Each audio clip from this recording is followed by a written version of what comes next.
မယ်အတန်ကြားပြီလား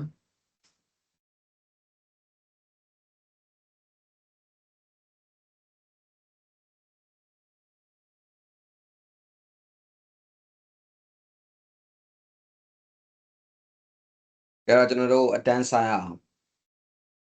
အဲ့တော့အကောင်ကြီးကကျွန်တော် revision ပြန်ပေးနေတာရှေ့မှာ console တစ်ဖြတ်ပေါ့နော်ပုံမှန်ကျွန်တော်ဒီအချိန်ရတဲ့အခါကျတော့ solve revision လုပ်တဲ့အတွက် revision တွေကိုကျွန်တော်တို့အနည်းဆုံး2ကြော့ပေါ့နော်2ကြော့ဆိုတာကဒီ console ဆိုခုဆိုပဲကြည့်လေ console စုစုပေါင်းကျွန်တော်တို့ revision ရောက်တော့မှတွက်တာ console ဘယ်နှပုတ်ဖြစ်သွားလဲ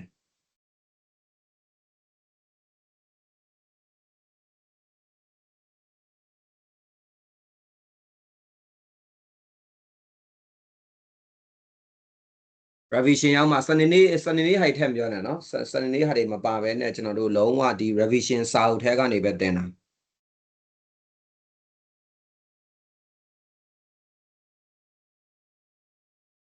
ဆက်ဖို့ try ကို is လာပြီးတော့ညှိတဲ့ပုံစံ revision စာအုပ်ထဲကတင်တာပဲပြောနော်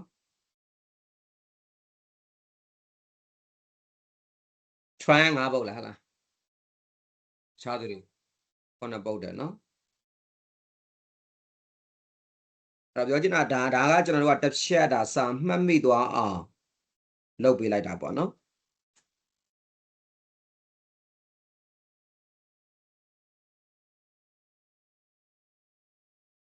အဲ့တော့သူရဲ့ exam structure ရအခုခင်ဗျားတို့လည်း O question တွေရထားတယ်ဆိုတော့ O question ရဲ့သဘာဝအရ console မေးတဲ့ထဲမှာပါတယ်နော် try ပေးပြီးတော့ is တွေညှိခိုင်းတဲ့ဟာတွေပါတယ်လောလောဆယ်ကျွန်တော်တို့ကဒီ flow လေးကိုခေါင်းထဲတွေစာပြန်ရအောင်သင်တဲ့စာမွဲစစ်တယ်အဓိကကျွန်တော်တို့ချပေးတဲ့ guideline အတိုင်းမှန်မှန်ကန်ကန်လိုက်ခဲ့ဖို့လိုမှန်နော်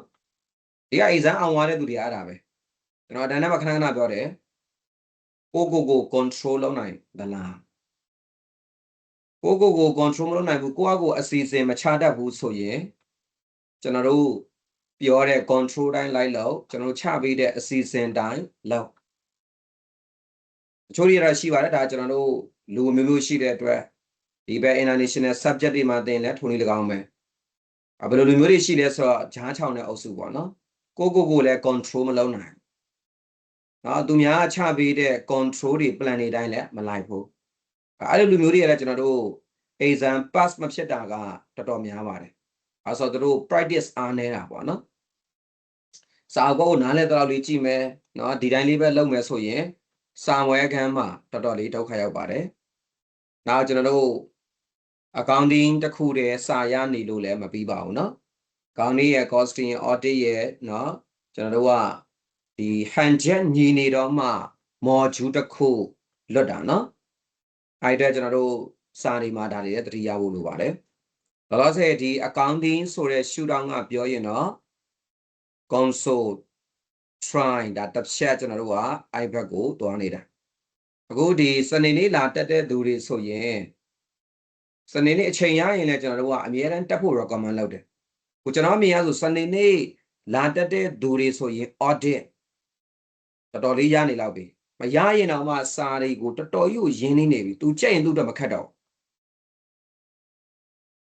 တပတ်မှဘာမှမပြောပါတော့ဘူးနော်။နှစ်ပတ်กว่าပါပြီ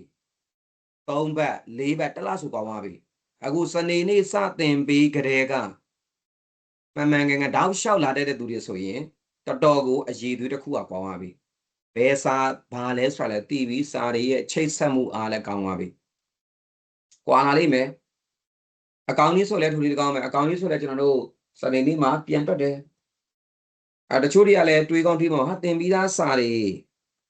မှန်တယ်ကိုက scale တစ်ခုရှိနေရင်တော့အကြောင်းမဟုတ်ဘူးเนาะ scale မရှိဘဲနဲ့သင်ပြီးသားစာတွေပါကွာဆိုတဲ့သူတွေစာအုပ်ထဲမှာစာရှိတာခေါင်းထဲမှာစာရှိတာမဟုတ်ဘူးဒါလည်းကျွန်တော် remind လုပ်ပါတယ် professional exam တွေရဲ့เนาะထုံးစံဟာဖြည့်ကြည့်ပါကျွန်တော်တို့စစ်တဲ့စာမှုဝတ္ထုပဲရင်ဖြည့်ကြည့်အဲ့ဒီမှာတင်အဖြေကတော်တော်လေးကိုပေါ်တယ်ဒါကြောင့် စနေနေ့တွေမှာတင်ပြီးသားပု္ပ္ပစာတွေတင်နေဆိုပေမဲ့တီးတင်တာတွေနောက်ကျွန်တော်တို့တနင်္ဂနွေနေ့မှာ revision ပြန်မဲ့ပု္ပ္ပစာတွေဒါတွေနဲ့ချိတ်ဆက်မိအောင်တွားနေတာအခုအကောင့်ကြီးဆိုရင်စနေလာတဲ့တွေဆိုရင် cash flow တို့ဘာဖြစ်ဖြစ်တော်တော်လေးမှတ်မိသွားပြီနော်ဟိုစာစုံဘွက်ကိုမတွက်တတ်ဘူးဆိုရင်တော့မှတော်တော်လေးခရီးရောက်သွားပြီကွာတယ်နော် costing ဆိုပိုတော့ကွာသေးတယ်ဘာလို့ costing ပိုကွာလဲဆိုတော့ပုံမှန် revision တွားနေတာတွေက process တို့ကျွန်တော်သိတော့ဆို performance measurement တို့နောက် investment appraisal တို့ကဒီဘက်ကတကယ် revision စာအုပ်ထည့်တင်နေတာစနေနေ့မှာပြန်ပြီးတော့စာတွေနှွေးတင်နေတာကဒီဘက်ကနေနော် overhead တို့ absorption margin တို့နောက်ကျွန်တော်တို့ break even BEP တို့ဟလာ BB ဆိုဒီဘက်ကဘာတွေလဲ variant တို့ပြောချင်တာစနေနေ့တက်တဲ့သူဆိုစာသွားချိတ်မိသွားပြီစနေနေ့မှာလာတက်တဲ့အရင်စာတွေလည်းမေ့မသွားဘူးနော်အဲ့ဒါတွေသူတွက်ဖြစ်နေတယ်တကယ်ကိုတွက်ဖြစ်နေတာဒီဘက်ကတနင်္ဂနွေနေ့ရဲ့တခြားရက်မှာတင်တာတွေရဲ့တခြားအခန်းတွေကို revision လုပ်နေတာဆိုတော့အဲ့လူတွေကပို့ပြီးတော့ခရီးရောက်သွားလိမ့်မယ်ကျိုးတွေအချိန်ရပါရဲ့နဲ့မတက်တာသူကသူဟိုရုံးနေရနေအချိန်မရတာတော့တမျိုးပေါ့နော်ရရင်တဲ့တချို့တွေကငါတို့တင်ပြီးသားပါငါကြည့်လိုက်တယ်ရပါတယ်ကိုပြန်ပြီးကြည့်ဘယ်နှခါအဲ့ပု္ပ္ပစာတွေကြည့်ဖြစ်လဲကြည့်ပြတဲ့ဆိုရင်ကိုယ်တိုင်အလုပ်ချတွက်ဘူးသလားအဲ့ထဲကနေပြီးတော့ထူးခြားမှုတွေလေးနက်မှုတွေတတိထားမဲ့ဟာတွေကိုဘလောက်ထိအာယုံစိုက်တယ်လဲပွားတယ်နော်အဲ့အတွက်တပတ်မသိတာဘူးကျွန်တော်တို့တလတော်တော်ကွာသွားပြီတလလောက်လာတက်နေတဲ့သူ2လလောက်တက်တဲ့သူဆိုတော်တော်ကွာသွားပြီ3လလောက်တက်တဲ့သူဆိုရင်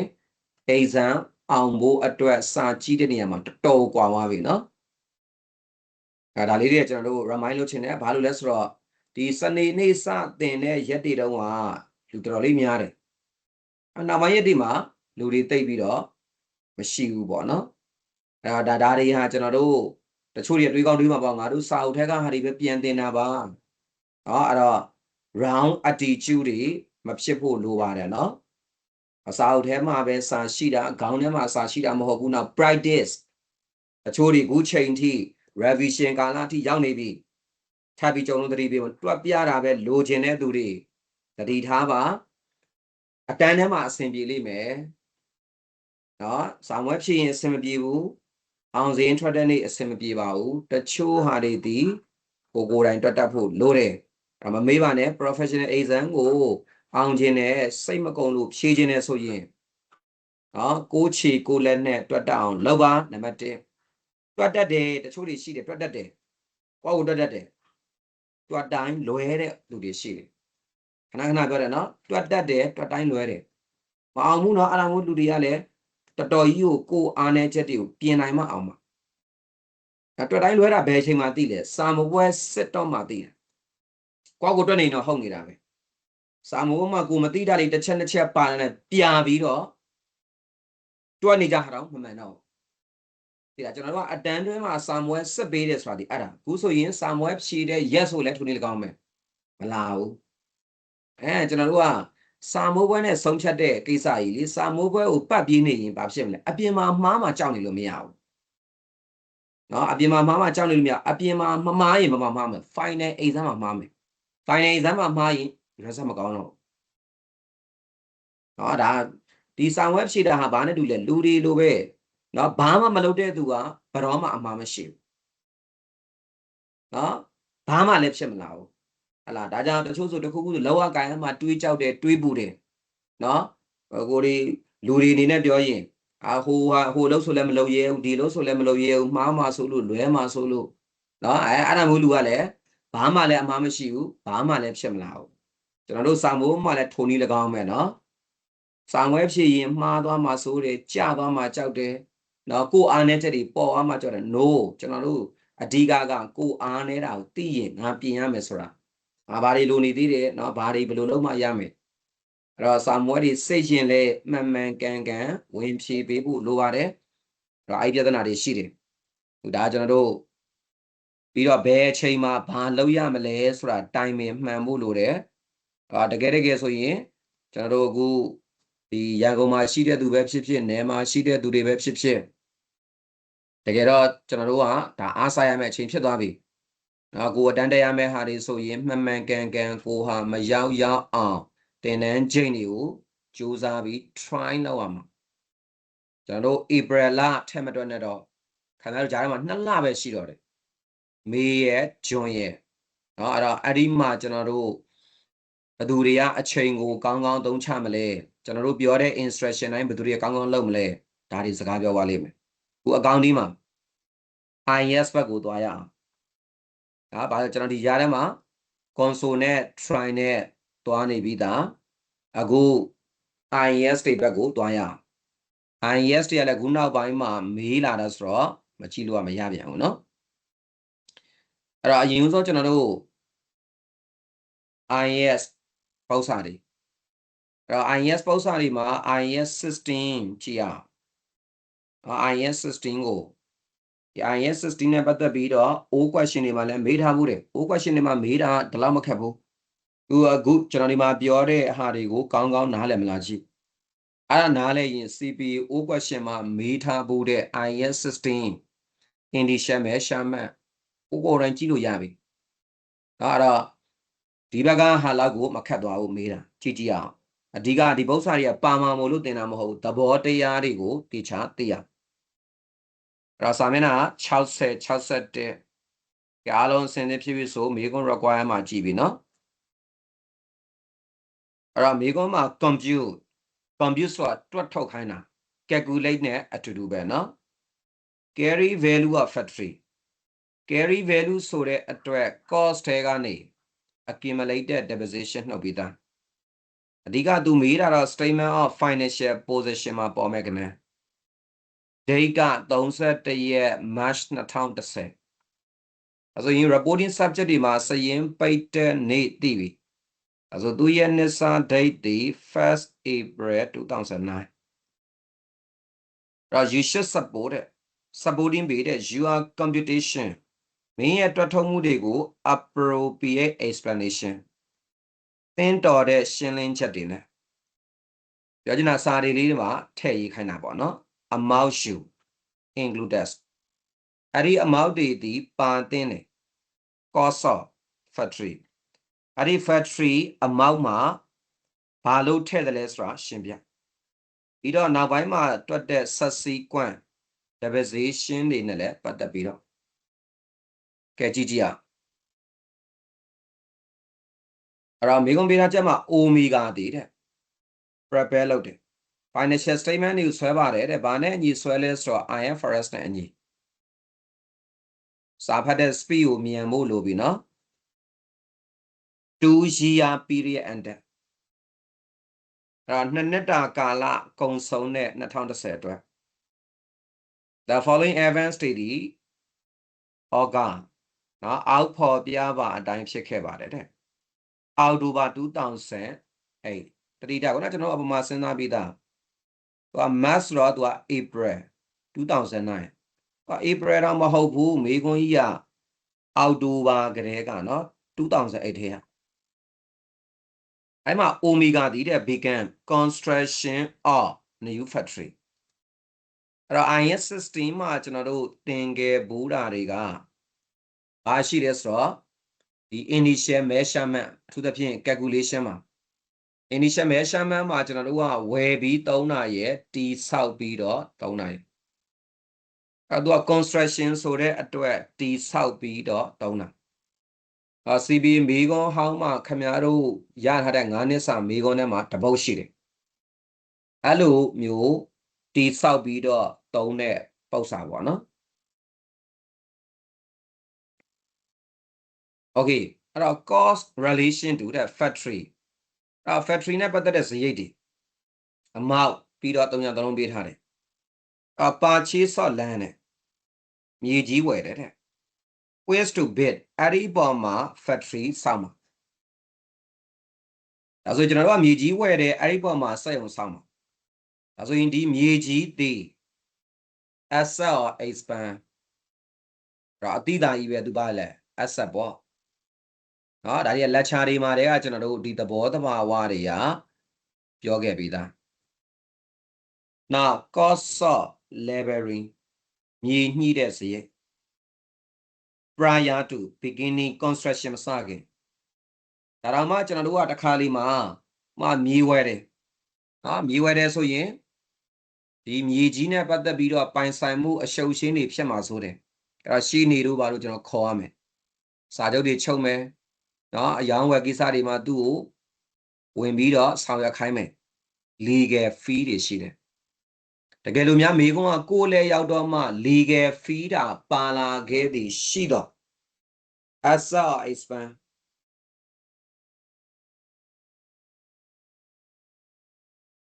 asset နော်အဲ့ကျွန်တော်တို့ကတင်ပေးတဲ့ပု္ပ္ပစာတွေကပါလာမှာမဟုတ်ဘူးเนาะတော်တော်လေးကိုအကြောင်းတရားတိုက်ဆိုင်မှပါလာမှာအဲ့တော့ဟိုစပြီးတွေးကြတဲ့စာရဲ့သဘာဝကိုတကယ်နားလည်အောင်တွေးဟုတ်ပြီအဲ့ဒီမိကုန်းမှာတော့ legal fee တွေပါနေတော့မပါဘူးဒါပေမဲ့ကျွန်တော်တို့ကတင်ကြားရေးမှာတစ်ခါတည်းထည့်ပြီးတော့ပြောထားပေးတာအဲ့တော့မှကိုတွေအသက်ဆန်းနေဆိုလဲတွေးတတ်မှာโอเคဒါဆိုကျွန်တော်တို့ကမြေကွက်ဝယ်တယ်စက်ရုံဆောက်တယ်ဒါကိုပြောချင်တာ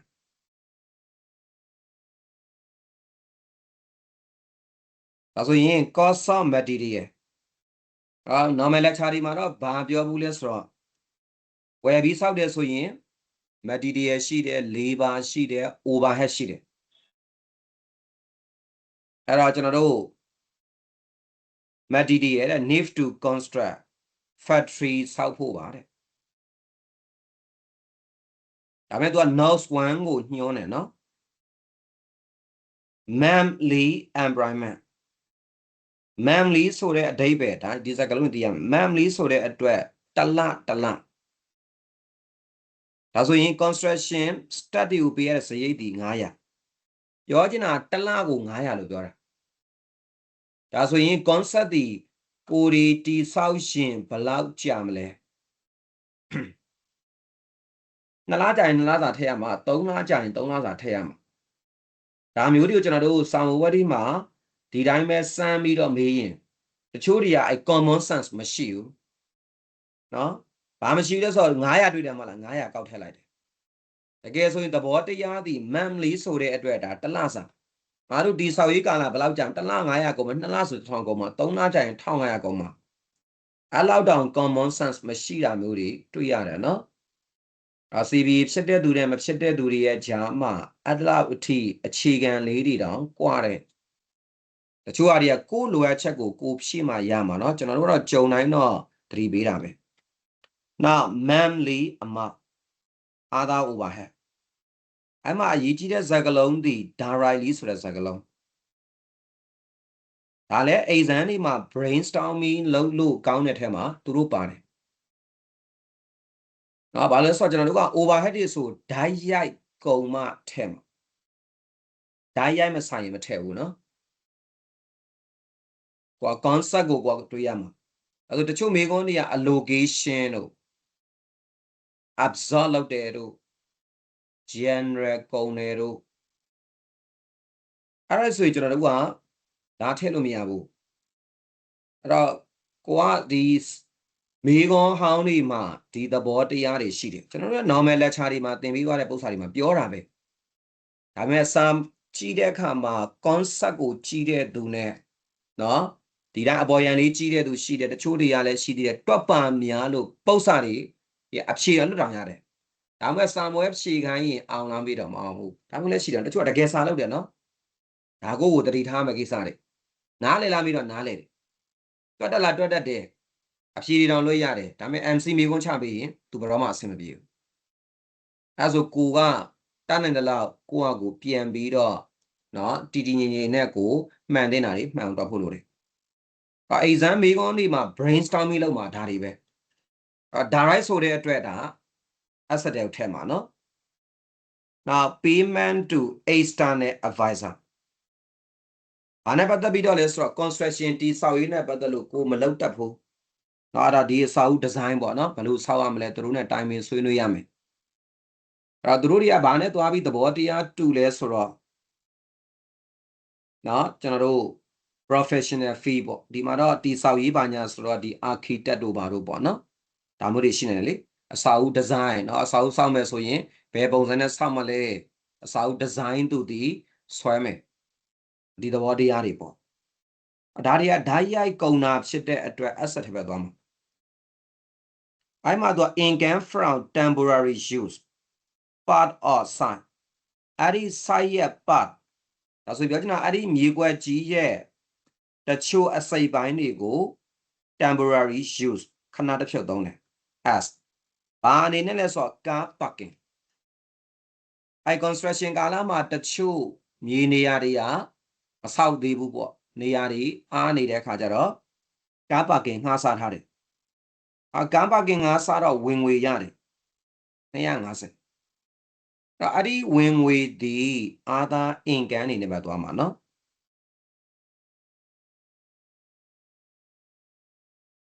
အဲ့ဒါသွားပြီးတော့ asset လို့လည်းထည့်စရာမလိုဘူး expand လို့လည်းချစရာမလိုဘူးဘာလို့ကျွန်တော်ငွေထွက်တာမှမဟုတ်တာငွေထွက်ခဲ့ရင်တာ asset ဖြစ်မဖြစ်ရင် expand ဖြစ်မှာလေ cash မှာ credit လေ expand ဆို expand debit သို့မဟုတ် asset debit ဖြစ်မှာလေခုကဟိုငွေရတာအဲ့တော့ cash မှာ debit credit ပဲသွားမလဲ asset တန်ဖိုးတွေကလည်းသွားမ short နဲ့မဆိုင်ဘူးဒါဒီ other income now cost of relocation step relocation step ဒီတဲ့ဘယ်ကိုရွှေ့တာလဲဆိုတော့ new factory ပြောချင်တာကကျွန်တော်တို့ကစက်ရုံအသစ်ဆောက်လိုက်တော့စက်ရုံအဟောင်းကဝန်ထမ်းတွေစက်ရုံအသစ်စီကိုရွှေ့တဲ့ပြောင်းတဲ့စရိတ်တကယ်တော့ဒီကိစ္စဟာဒီစက်ရုံဆောက်တာနဲ့ဆိုင်မဆိုင်တာနော်စက်ရုံတီဆောက်ရေးကုန်ကြစရိတ်နဲ့မဆိုင်ဘူးလေဟောသူဒီဘက်စက်ရုံပြီးလို့ဟိုဘက်စက်ရုံကသူဒီဘက်ကိုပြောင်းလာတာဒါတွေဟာ expand တွေအနေနဲ့သွားမှာNow, cost relation to public to the opening. Public opening ဆိုတဲ့ဒီစက်ရုံဖွင့်ပွဲတို့ကတော့လောက်တာအဲ့ဒါပြောရင်တော့စက်ရုံဖွင့်ပွဲစရိတ်တွေပေါ့နော်ဒါတွေကလည်းကျွန်တော်တို့အတွက် expand ပဲအဲ့တော့ကိုကဒီပု္ပ္ပစာတွေကြီးတဲ့အခါမှာအဓိက concept ကိုရဖို့လိုတယ်ပြတာဘာမှမခက်ဘူးဒါဆိုရင်အဓိကကျွန်တော်တို့ brainstorming လုံးမှာဒီasset ထဲသွားမလား expand ထဲသွားမလားဒါတွေအဓိက brainstorming လုံးအဲ့တော့သူက notes 1ကိုညွှန်းတယ် notes 1နဲ့ပတ်သက်တာအပေါ်မှာ material ရှိတယ် labor ရှိတယ် overhead ရှိတယ် notes 1မှာကြည့် December 2008မှာတဲ့ fire destroy material တွေမီးလောင်သွားတဲ့900တဲ့ cost of this material ဒီတဲ့ included material figure given adverse အပေါ်အထဲမှာပါနေတယ်။ Okay ဒါဆိုရင်ကအပေါ်မှာတွေးခဲ့တဲ့ material နော်ဘယ်လောက်ရှိခဲ့တယ်လဲဆိုတော့ကျွန်တော်80008000မှာကျွန်တော်တို့900ရယ်9500နဲ့900ရယ်အဲဆိုကျွန်တော်တို့ကမီးလောင်သွားတဲ့900ကဘယ်ထဲကိုသွားတဲ့နော် expand နဲ့သွားမှာပေါ့ကျန်တာကတော့ asset ပေါ့အဲဒါကျွန်တော်တို့ lecture တွေမှာတော့ပြောဦးတဲ့ material တွေဆိုရင် waste ဖြစ်သွားတာတွေရှိမှာဘေးလက်မြေလိုဟာမျိုးထားရင်းတို့ရင်းနဲ့ဘေးလက်မြေတွေခဲွားတယ်သုံးမရတော့ဘူးဒါမှမဟုတ်လဲကျွန်တော်တို့ဘေးလက်မြေတွေပျောက်သွားတယ်နော်အဲ့လို waste ဖြစ်သွားတာတွေအခိုးခံရတာတွေဒါတွေက expand ဘာလို့ဆိုတော့ဒီပစ္စည်းဟာစက်ရုံဆောက်လုပ်တဲ့အထဲကိုဓာတ်ရိုက်ပါမသွားတဲ့အတွက် concept ကိုပဲယူထားတော့သဘောတရားကိုရအောင်ယူထားကိုကဒီ idea တွေဒီ MC မိကုန်းတွေမှာဒါပဲ brainstorming လုပ်မှာပြီးတော့မှာတဲ့ construction what the suspended the 2 week အဲ့တော့နောက်ဆက်တွဲကမီးလောင်သွားတဲ့အတွက်ပေါ့နော်ဘာလို့ရက်လိုက်ရလဲ suspended ဆိုရက်လိုက်ရတာလေအဲ့တော့နှစ်ပတ်ရက်လိုက်ရတယ်ဒါဆိုနှစ်ပတ်ရက်လိုက်ရရင်အိုင်းမှာလာပြီနော် construction worker တွေကိုတဲ့ရက်လိုက်ရမယ် construction worker တွေကိုတော့ continue to be paid this 2 week မှာပေးနေရတယ်ဒါဆိုရင်ကျွန်တော်တို့သတိထားရမယ်အဒီကာလတွေနော်ဒါဆို construction worker တွေကိုပေးတာ labor idea တိုင်းဖြစ်တာကြီးကိုပေးနေရလက်ချာတွေမှာပြောဘူးတယ် လားအဲ့ဒီ၄ပါးလေးဒီ I တဲ့တိုင်းဖြစ်တဲ့အတွက်ပေးရရှင်လေ expand ပဲနော် okay အဲ့တော့ဒါဒီကျွန်တော်တို့ I တဲ့တိုင်းအတွက်ပေးရတာ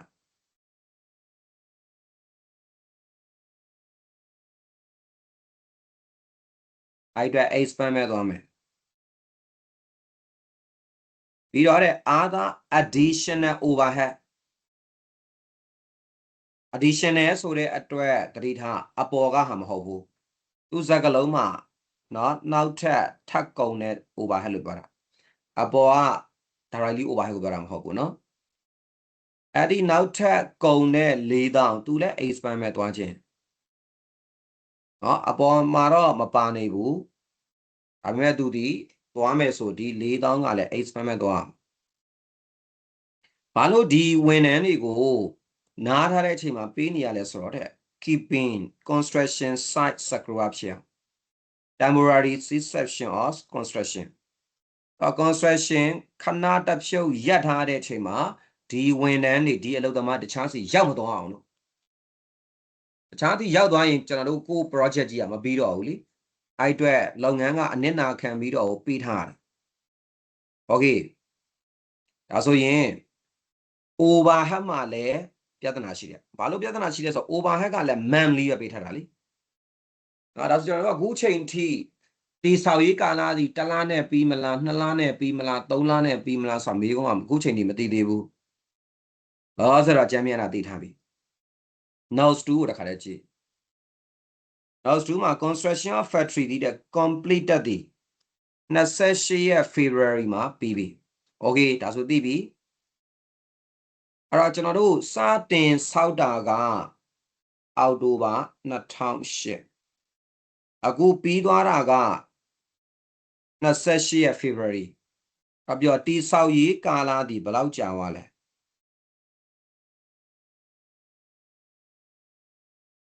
ဒီဆောက်ရေးကာလက9လနော်အဲ့တော့အောက်ပြီးအဲ့ဒီ9လမှာနော်အဲ့ဒီ9လမှာကျွန်တော်စဉ်းစားကြည့်material ပြဿနာမရှိဘူး material asset expense ခွဲအောင်မယ် labor လို့ခေါ်တဲ့ environment cost ဒီတော့တစ်လောက်ဘယ်လောက်လဲ900ကို9နဲ့မြောက်ရင်ဒါမှ2500အကုန်ထည့်လို့မရဘူးနော်နှစ်ပတ်ကဘာဖြစ်နေလဲဒီအဲ့ဆိုဘယ်လိုလုပ်ကြ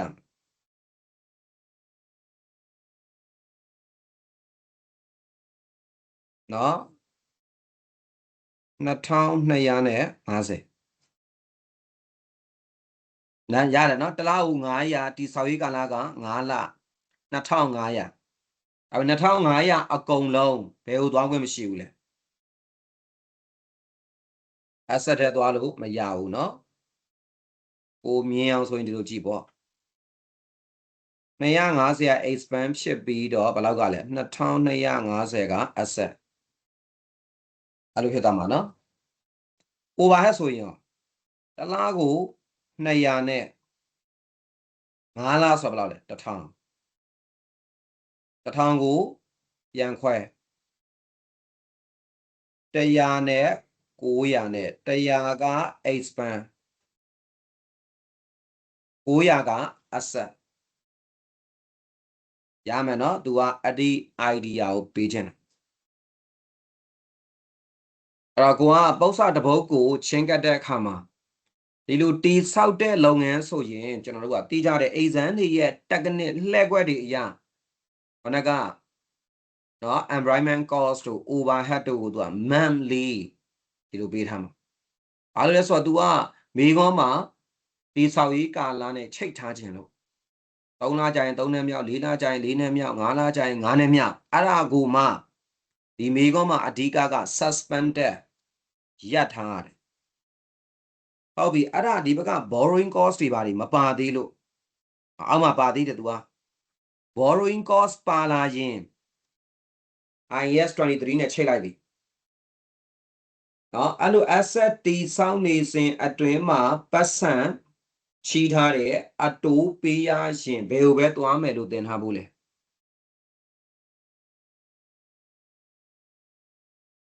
ရအဲ့လိုအကြောင်းကြောင့်ရထားရရင်အဲ့ဒီကာလဒီဘယ်ကိုသွားမှာလဲကြည့်နည်းနည်းလေးကြော်ကြည့်မယ် note 3ကိုကြော်ကြည့် idea တွေတခါလေးချိန်ရအောင် cost of construction ဒီတဲ့ mainly finance တွေပတ်စံ30 million arrange လုပ်ခဲ့တာဒီတတိထားပြ during September တည်းကလုပ်ခဲ့တာတတိထားတော့ September ကြီးနော်အဲ့တော့ကျွန်တော်တို့ကပြဿနာတစ်ခုရှိတယ်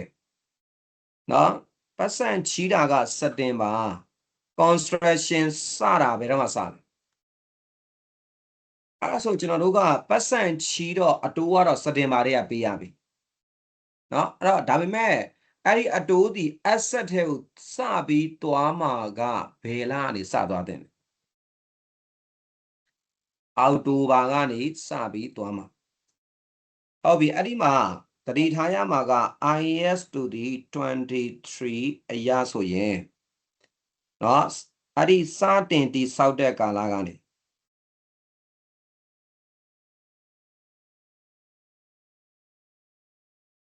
နော် ready to use အထိထည့်ရမှာနော်အဲ့တော့ကျွန်တော်တို့ကအပေါ်ကဒီပြီးတဲ့ကာလနဲ့ကြည့်ရှင်9လအဲ့ဒါ ready to use မဟုတ်သေးဘူးเนาะအပေါ်မှာ ready to use တွေဖတ်ကြည့်အောင်ပါအဲ့ဒါဒီ note 3လေးပြီးအောင်ဆက်ဖတ်လိုက်မယ်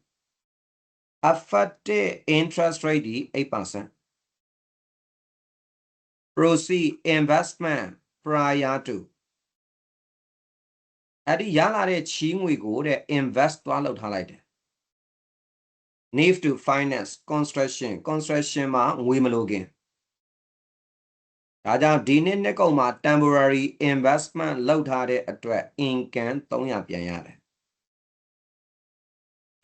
IAS 23ကိုပါချိန်ပေးထားတာဒါ IAS 23မှာကျွန်တော်တို့ lecture တွေကိုဝိုးရတာဖြင့်ပြန်ကြည့်ဒါကျွန်တော်တို့ကအဲ့လို temporary investment income တွေရတာမျိုးရှိရင်ပြန်ပြီးတော့ကျွန်တော်တို့ကဖယ်လိုက်အောင်ပါဒါဆိုရင်စတဲ့ကာလကနေ ready to use ဖြစ်တဲ့အချိန်ထိကတော့ asset တွေကိုထည့်မှာမှန်တယ်ဒါပေမဲ့ဒီမသုံးဖြစ်သေးတဲ့အချိန်မှာပတ်စံတွေကိုတနေရာမှာတွားပြီး invest လုပ်ထားတဲ့အတွက်ဝင်ငွေပြန်ရတာကိုပြန်ပြီးတော့ခုနှိမ်ပြရမှာပေါ့နော်အဲ့တော့အပေါ်ကို notes 2ကိုတွားကြည့်အောင် notes 2မှာကခဏကတိဆောက်ရေးဒီ28ရက် February မှာပြီးသွားတယ် construction ဒီတဲ့ transfer to other project ပြီးတော့မှ other project တွေစီပြောင်းသွားပြီပရိထားမှာက factory ဒီ not available for use သုံးလို့မရသေးဘူးเนาะအဲ့ဒီ31ရက် March မရောက်မချင်းသုံးလို့မရသေးဘူးပြီးတာ2လပိုင်းမှာပြီးပြီမဲ့3လပိုင်းမကုန်မချင်းသုံးလို့အဆင်ပြေသေးဘူးတဲ့ဘာလဲဆိုတော့အဲ့ဒီ3လပိုင်းလာကုန်ရောက်တော့မှ factory ကို local government ကတရားဝင်လာစစ်ဆေးတာဘာလဲဆိုတော့ local legal regulation ဒီစက်ရုံတို့ဘာလို့ဆိုတာဒီသက်ဆိုင်ရာတို့ဘာတို့ကလာစစ်မှာနော်လာပြီးစစ်မှာထားပါတော့ကျွန်တော်ဒီမှာစီပင်တို့ဘာလို့လာစစ်မယ်မီးတပ်တို့ဘာတို့ကလာစစ်မယ်စသဖြင့်ပေါ့နော်အဲသက်ဆိုင်ရာသူ့တိုင်းပြည်ရဲ့ local legal regulation ရလာစစ်ဆေးပြီးတော့မှအေးမင်းတို့စက်ရုံစပြီးတော့လက်ပတ်မယ်ဆိုလက်ပတ်လို့ရပြီအဲ့တော့မှသူတို့ဒီတဲ့ certify သူတို့အတည်ပြုပေးတာ safe for use ကဲဒီစက်ရုံဒီစတင်လက်ပတ်လို့ရပါပြီတတိထားအဲ့ဒါဆိုကျွန်တော်တို့ရဲ့ available for use ဒီဘယ်နေ့ဖြစ်သွားမလဲနော်အဲ့ဒီနေရာမှာ available for use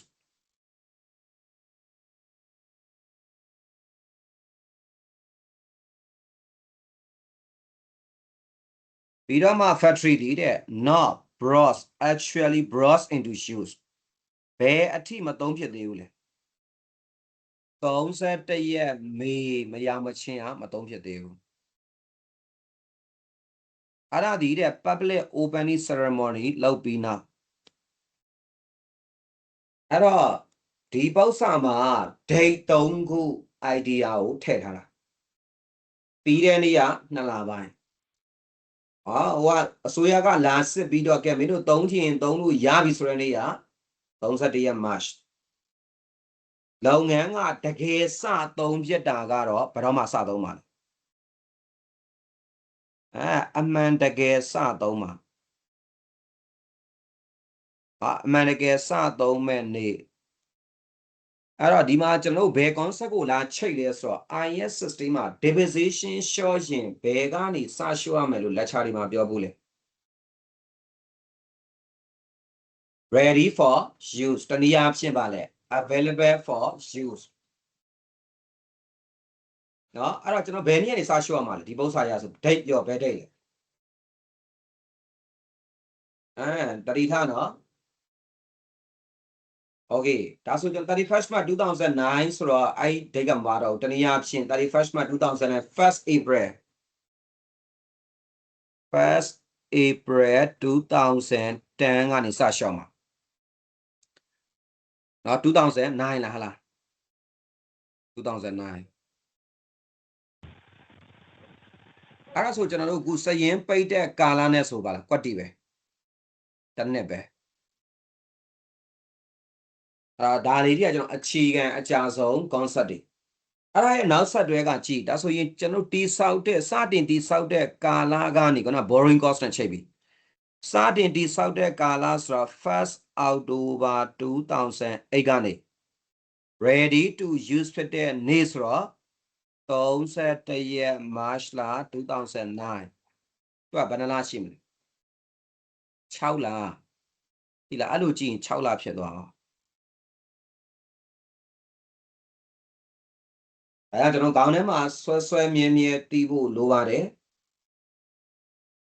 အစတဲ့ကိုထည့်တယ်ဘယ်နှလထဲမှာလဲ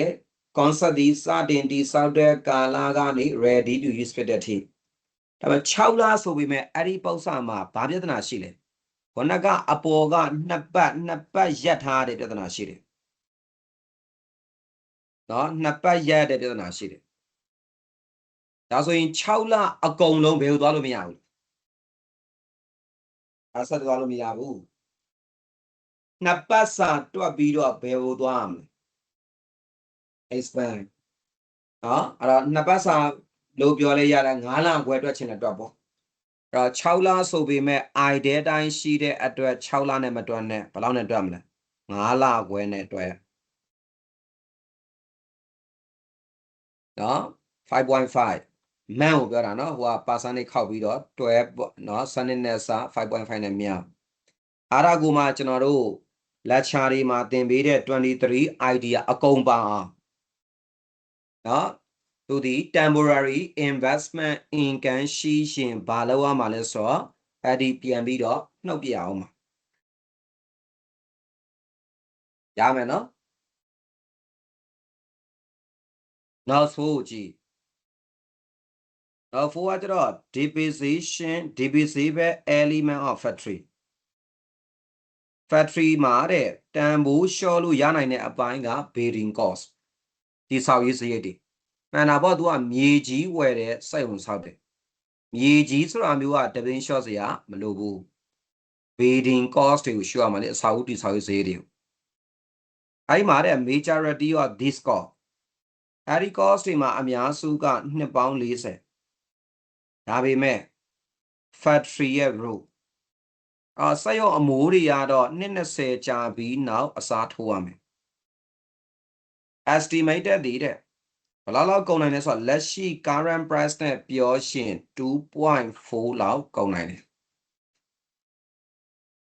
ကဲအဲ့ဆိုကျွန်တော်တို့စဉ်းစားကြည့်ပါဘာပြောချင်တာဖြစ်မ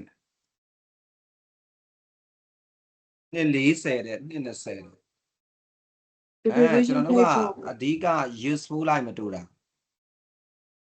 useful လိုက်မတူခဲ့ရင် depreciation ခွက်တွက်အဲ့ concept ကိုပါထည့်ထားတယ်ဒါဆိုနားလေရမှာဒီမြေကြီးစက်ရုံတန်ဖိုးကြီးမှာမြေကြီးကိုမလျှော့နဲ့ building တန်ဖိုး depreciation တွက် building ကိုမှခွက်တွက်ဒါကိုပြောတာ ဒါဆိုရင် 2.4 ကုန်မယ်ဆိုတာကခွဲလို့ရအောင် information ပေးထားတာနော် နောက် standard 5မှာ omega တည်တဲ့ compute division တွက်တယ်တဲ့ monthly basis နဲ့သွားတယ်နော် PPE တွေဒီ cost model ကိုသုံးတယ်မေးခွန်းကဒါပဲ နောက် 6မှာ no impairment ဒီနေ့ကုန်တဲ့အခါမှာ impairment ဘာညာဖြစ်တာမရှိဘူးအဲ့တော့ကျွန်တော်တို့တွက်ကြည့်ရအောင်နော်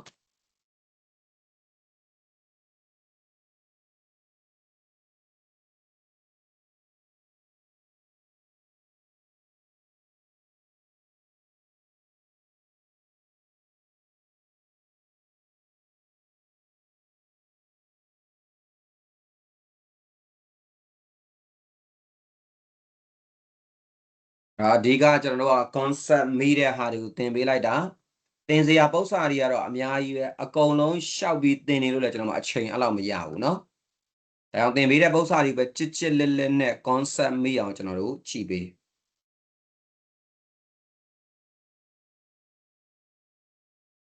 ဒါ IS 16ပု္ပ္ပစာအဓိကသူက construction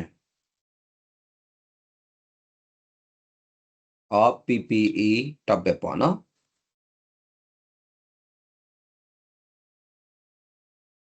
အဲ့တော့ land တန်ဖိုးတန်းထည့်လိုက်မယ်เนาะစာလုံးတွေတော့အများကြီးမရေးတော့ဘူး land တန်ဖိုးက2000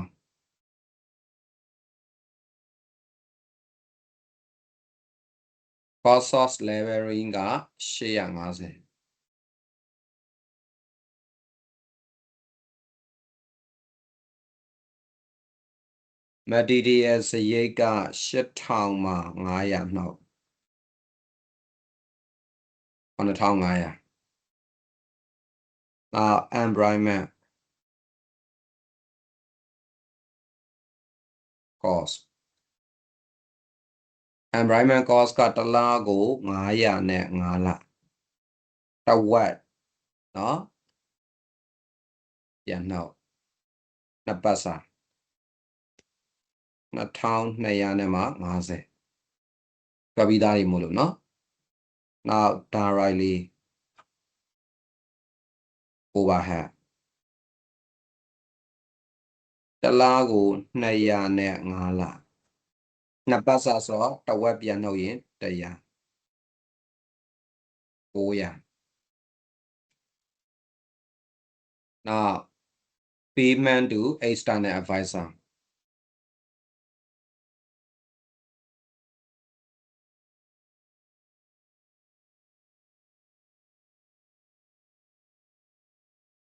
payment to external advisor က900ကားပါကင်ငှားတဲ့အတွက်အင်ကန်ရတာထည့်စရာမလိုဘူးစက်ရုံရွှေ့တဲ့ပြောင်းတဲ့ဈေးထည့်စရာမလိုဘူးစက်ရုံဖွင့်ပွဲလုပ်တဲ့ဈေးထည့်စရာမလိုဘူးဒါပေမဲ့ borrowing cost ထည့်ရမယ်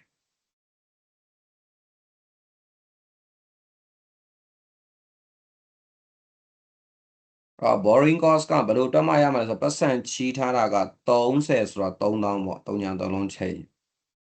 8%အဲ့ဒါကကျွန်တော်တို့က9လခွဲเนาะတွက်ကြည့်တာ6လ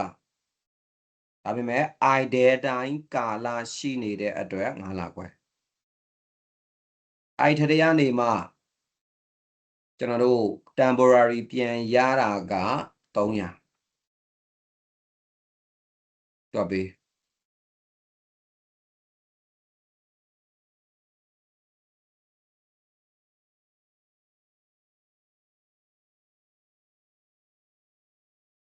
ကဲတစ်ချက်ပေါင်းချ payment before use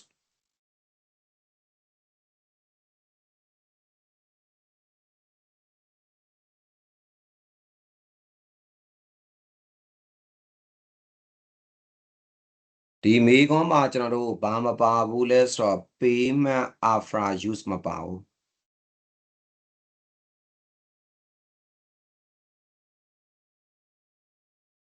အသုံးပြုပြီးနောက်ကုန်မဲ့စရိတ်တွေမပါဘူးเนาะဒါကြောင့်သူရဲ့ initial cost တွေ3800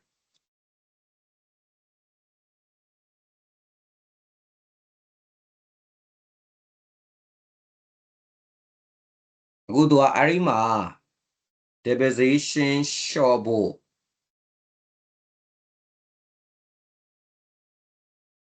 တော့ carry value ထိမေးတာ哦အဲ့တော့ concept အဖြစ်စာကြည့်တဲ့အခါမှာနားလည်နေရမှာဒီ lamb ရှိမယ် bedding ရှိမယ်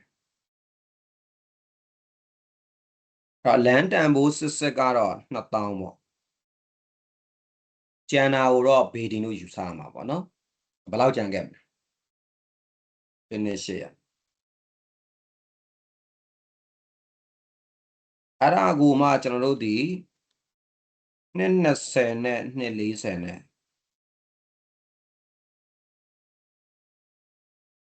220အတွက်က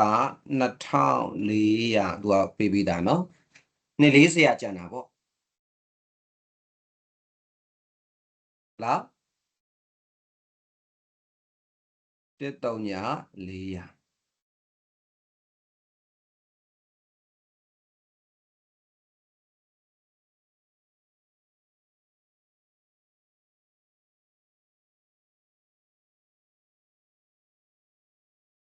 ဟုတ်ပြီအဲ့ဒါဒီမှာတော့ကျွန်တော်တို့ရိုးရိုးရှင်းရှင်း idea လေးနဲ့ပဲစဉ်းစားကြည့်မယ်အဲ့တော့ division တွက်ကြပြီဆိုပါစို့ division တွက်ရင်ခွက်တွက်ရတာမှာပေါ့နော်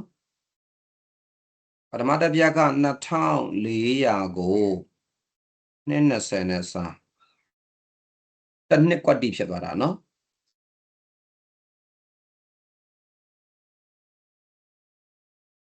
120နောက်တဲ့ division တွက်ရင်13400ကို40နဲ့စားလောက်260အဲ့တော့မေးခွန်းအဓိကမေးတာဒီနှစ်ကုန်မှာရှိမဲ့ carry value of factory အဲ့တော့စုစုပေါင်းတန်ဖိုးက3800 division က120ရဲ့260ရဲ့နှောက်3နှစ်4နှစ်3ညနော်အဓိကမေးခွန်းကဒါအောင်မေးတာပေါ့နော် carry value of factory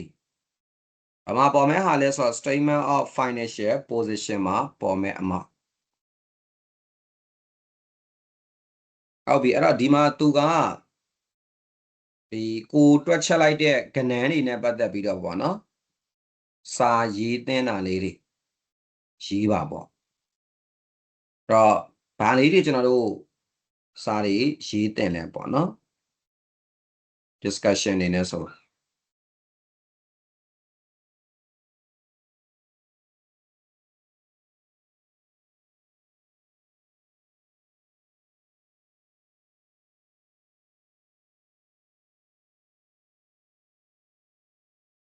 အဲ့တော့ IS 16ရ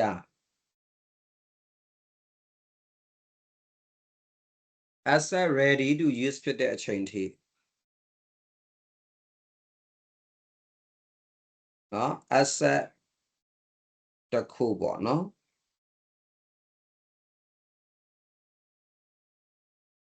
ready to use ဖြစ်တဲ့အထိ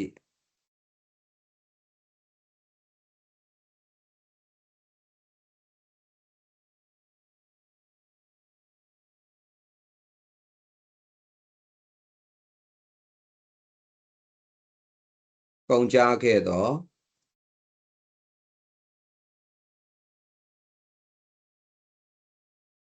direct cost များကို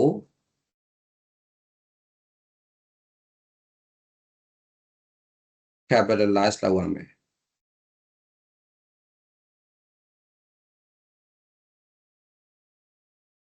အာကိုတီးတဲ့အတိုင်းပဲကောက်ရေးလိုက်တာเนาะတစ်ခုချင်းစီမပြောတော့ဘဲနဲ့asset တစ်ခု ready to use ဖြစ်တဲ့အထိကုန်ခဲ့တဲ့เนาะ direct cost တွေဆိုရင် asset အနေနဲ့ capitalize လုပ်ရမယ် ဒါဆိုရင် example အားဖြင့်ဘယ်သူတွေပါသွားလဲလမ်းတို့နော် material တို့ကျွန်တော်တို့ labor cost တို့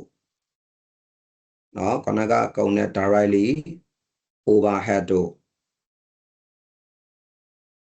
စသဖြင့်ပေါ့နော်ပု္ပ္ပစာရဆိုရင် professional fee ပေါ့နော်ဒါကြောင့်သူတို့ကတော့ကျွန်တော်တို့က capitalize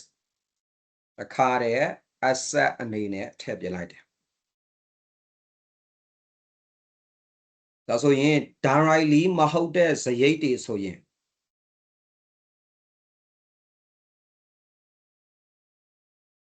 directly cost မဟုတ်တော့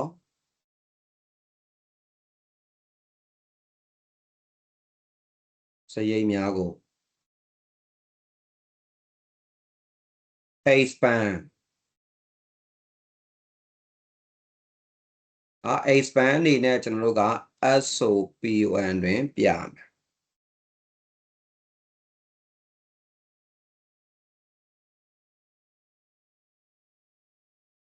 ဒါရိုင်းမဟုတ်ရင်တော့စရိတ်ပဲ SOPON မှာပြပေးလိုက်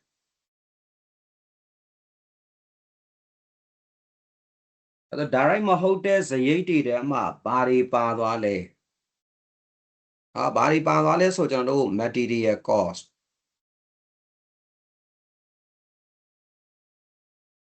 900ရှိတယ်အဲ့လိုပဲကျွန်တော်တို့ရဲ့ environment cost 100လားမသိဘူးเนาะ250လားဒီပါ250ပြီးတော့ဟိုမှာ directly overhead 100ဒါတွေပြောချင်တာဒါတွေမကသေးဘူးဟိုမှာ relocation cost of relocation step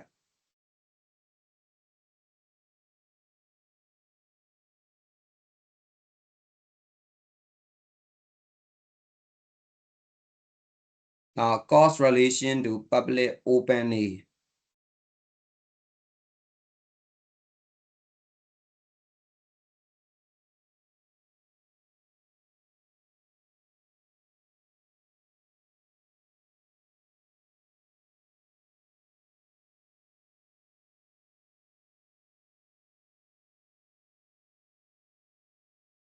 ဒါတွေကကျွန်တော်တို့သူပြောသလို factory ရဲ့ cost ထဲမှာပါတဲ့ amount တွေနဲ့ပတ်သက်ပြီးတော့ရှင်းပြပါဆိုတော့ဓာတ်ရိုက်ကုန်ရင်တော့ထည့်တယ်ဓာတ်ရိုက်မဟုတ်တာတွေကတော့စရိတ်အနေနဲ့သွားမယ် now ဘာတွေရေးလို့ရသေးလဲဆိုတော့ခုနကသူပြောတာကစာရေးရင်နဲ့ division တွေအကြောင်းမှာပါအောင်ရေးပါတယ်အဲ့တော့ကျွန်တော်တို့ကဘာတစ်ခုထပ်ရေးလို့ရတယ်ဆိုတော့ IS 16အရာ asset တစ်ခုကို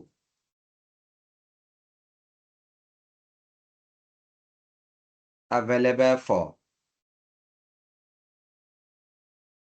use ဖြစ်တဲ့အချိန်မှာစတင်ပြီး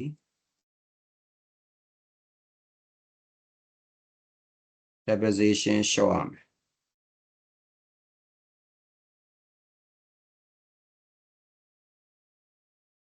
အဲ့တော့ဆိုလိုချင်တာကဒီမှာဆိုရင်31ရက် March လ2009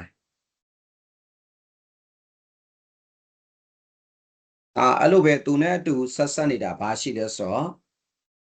asset တစ်ခုမှာပါဝင်တော့အစိပ်ပိုင်းနေသည်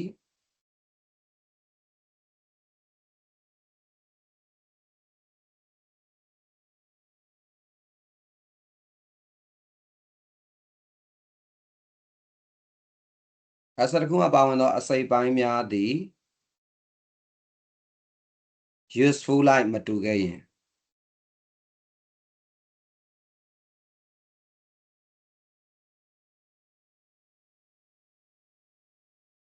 depreciation ခွဲလျှော့ရမယ်ဒါတွေကမဖြစ်မနေကို ဆက်ဆက်နေတာပြီးတော့အဲ့မှာက borrowing cost ပါတဲ့အတွက် IAS 23 ရ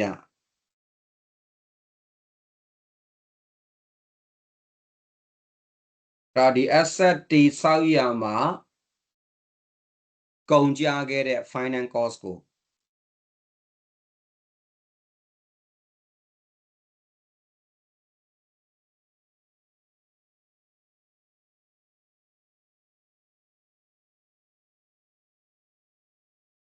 finance cost ကို asset အနေဖြင့်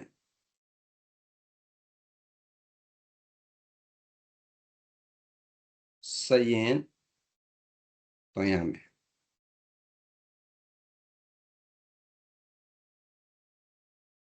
၎င်းကာလသည်သိထားဆိုတန်းရေးပြီနော်စတင်တိဆောက်တဲ့ကာလကနေ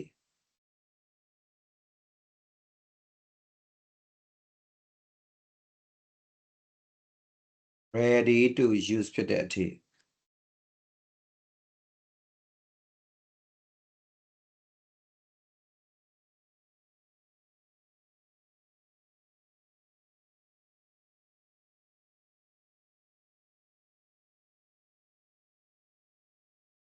ဒါကျွန်တော်တို့23မှာသွားကြည့်ရင်လည်းဒီဟာတွေတွေ့မှာပဲလေကုန်ကြခဲ့တဲ့ finance cost တွေရှိသလား asset တိဆောက်တဲ့အချိန်မှာကုန်ခဲ့တဲ့ finance cost တွေရှိရင် asset လို့သွင်းခွင့်ရှိတယ်စတင်တိဆောက်တဲ့ကာလကနေ ready to use ဖြစ်တဲ့အထိပြီးတော့ကျွန်တော်တို့က return on temporary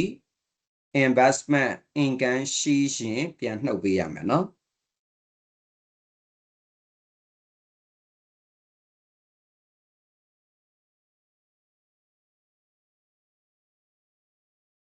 return on temporary investment income ရှိခဲ့ရင်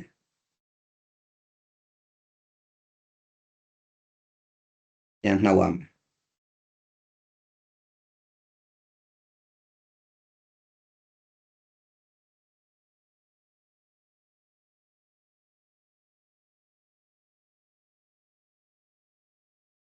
အဲ့တော့သူက theory တွေကိုပါချိတ်ပြီးတော့ရေးခိုင်းရင်ကိုအဲ့ဒါတွေကိုပြောနိုင်ဖို့လိုတယ်နော်ပါဝင်တဲ့အစိပ်ပိုင်းတွေ useful လိုက်မတူရင် deposition ခွက်တွက်နော် available for use ဖြစ်တဲ့အချိန်မှာ deposition စပြီးတော့ short ဆောင်ဝဲခန်းထဲမှာကိုပေးတဲ့အမှတ်ရဲ့မေကွန် require တွေရဲ့မေကွန် require ကကို calculate တွက်ပါလို့ပဲပြောရင်တော့အကြောင်းမဟုတ်ဘူးဒါတော့မှဒီမေကွန်မှာဆိုကနကသူဒီ construction ကာလအတွင်းမှာရတဲ့ကားပါကင်နော်အဲ့ဒီကားပါကင်အနေနဲ့အသုံးပြုကအင်ကန်ကိုအာသာအင်ကန်အနေနဲ့ပြပေးရအောင်မယ်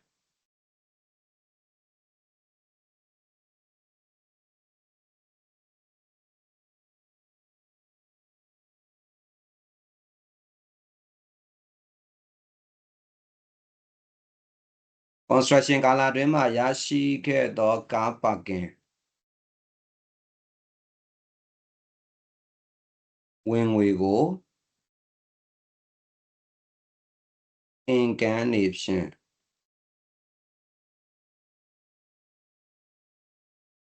SOP1 တွင်ပြရမယ်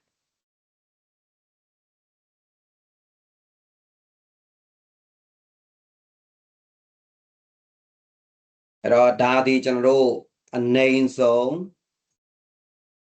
စာနဲ့ရှင်းပြလိုက်တာပေါ့နော် main concept လေးတွေလား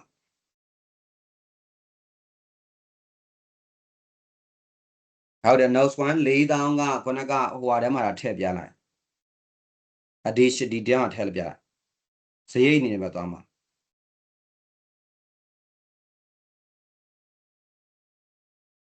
4000ဆို40ပေါ့3လုံးဖြုတ်လိုက်တော့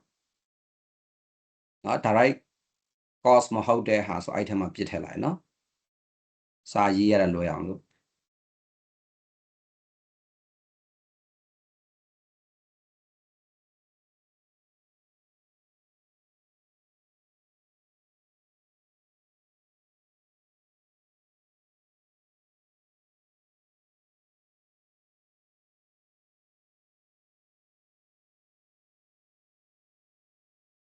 ဟုတ်ပြီအဲ့မှာကျွန်တော်တို့ဒီပု္ပ္ပာရဲ့အဖြေမှာဒါကကအပေါ်ကတော့ကျွန်တော်ဖြတ်လန်းလေးပေါ့နော်ဖြတ်လန်းလေးဆိုတာထက်အလွယ်တွက်တာပေါ့ခဏကကျွန်တော်တို့ initial cost မိကွန်းမှာပါကြည့်3800အဲ့မှာကျွန်တော်တို့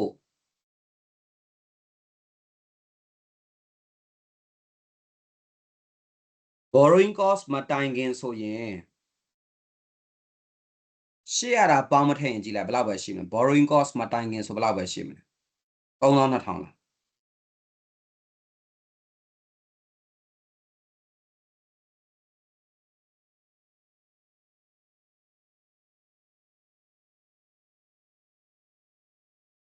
အဲ့တော့ borrowing cost မတိုင်ခင်မှာ32,000အဲ့တော့အဲ့ဒီ32,000ကုန်တယ်ဆိုတာဒီ32,000အတွက်ကျွန်တော်တို့က borrowing cost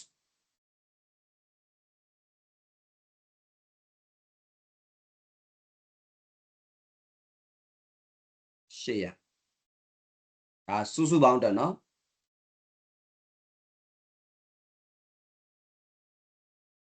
total 32,000အတွက်ဆိုရင် borrowing cost 800ကုန်တယ်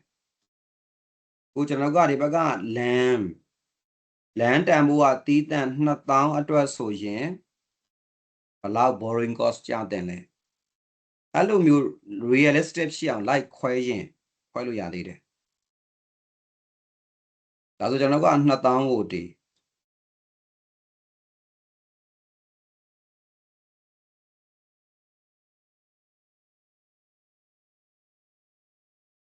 32,000နဲ့စာ800နဲ့မြတ်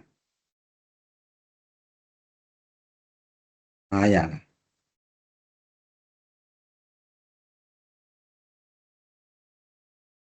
ဘေးရင်ကဘယ်တော့12,000လားဟလား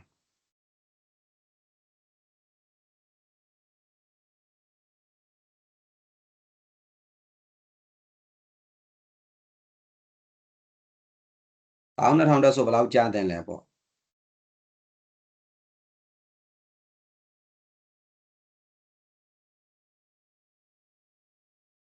300နော်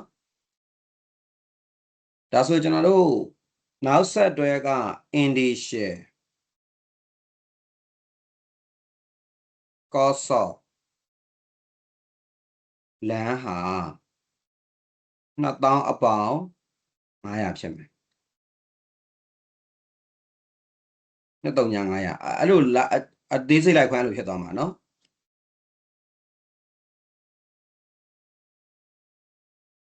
initial cost of bidding တန်ဖိုးကဘယ်လောက်လဲ12,000ဟုတ်လား12,000ကို300ပေါင်းတော့12,000နဲ့300ပြန်ပေါင်းရင်ဘယ်လောက်ပဲပြန်ကိုက်နေရမလဲ3နဲ့800အဲ့ဒါဆိုကျွန်တော်တို့ဘာပြောင်းရမလဲသိလား deposition မှာပြောင်းရမှာအဲ့လိုအတိအကျလိုက်တွက်ရင်အဲ့ဆိုကျွန်တော်ဒီမှာတင်2400က220ကျန်တာဘယ်လောက်ဖြစ်မလဲ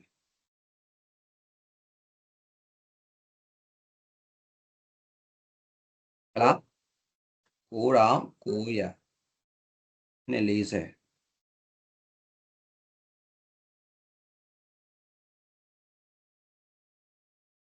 2402,4,5တို့က9,900ဟောကောင်းမပြောင်း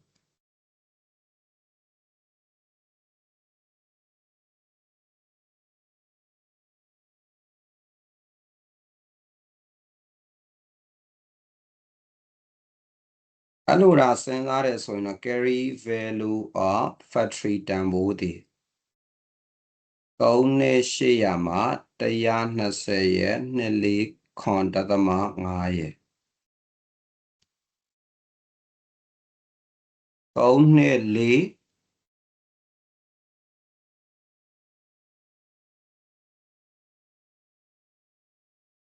အဲ့တော့ဒါကတော့ကျွန်တော်တို့အရင်တိတိကျကျ idea တွေလိုက်စဉ်းစားရင်တော့အဲ့လိုတွေဖြစ်ကုန်မှာပေါ့နော်ဒါပေမဲ့ကျွန်တော်တို့ exam အတွက်လောလောဆယ်တော့အရန်ခေါင်းရှုပ်သွားမှာဆိုတဲ့အတွက်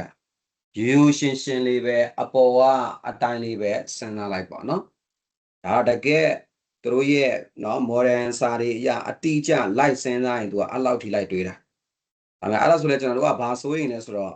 ပေးခြင်းတဲ့ message တွေမရဘဲနဲ့ဒီကဏ္ဍတွေပေါ်မှာအာရုံသွားရလို့မဖြစ်ဘူးဘာလို့ဆိုတော့ဒါတွေကကျွန်တော်တို့ကပါမှာမဟုတ်ဘူးလေအဓိကအရေးကြီးတာကအပေါ်ကရိုးရိုးရှင်းရှင်း idea တွေကအရေးကြီးတာကိုရီးယားဒါအကောင့်တည်းမှာမဟုတ်ဘူး Ghosty မှာလည်းထွင်လကောင်းပဲမိကုန်းလေးဒီရှုပ်သွားတဲ့ဟာတွေရှိမယ်လှည့်ထားတာရှိမယ်ဒါပေမဲ့အဲ့နေရာကိုပဲကိုကအယူဆလေးကိုပဲအကြံဉာဏ်လေးသိရပြီကိုရဲ့ regular item တွေမှန်နေဖို့လိုတယ်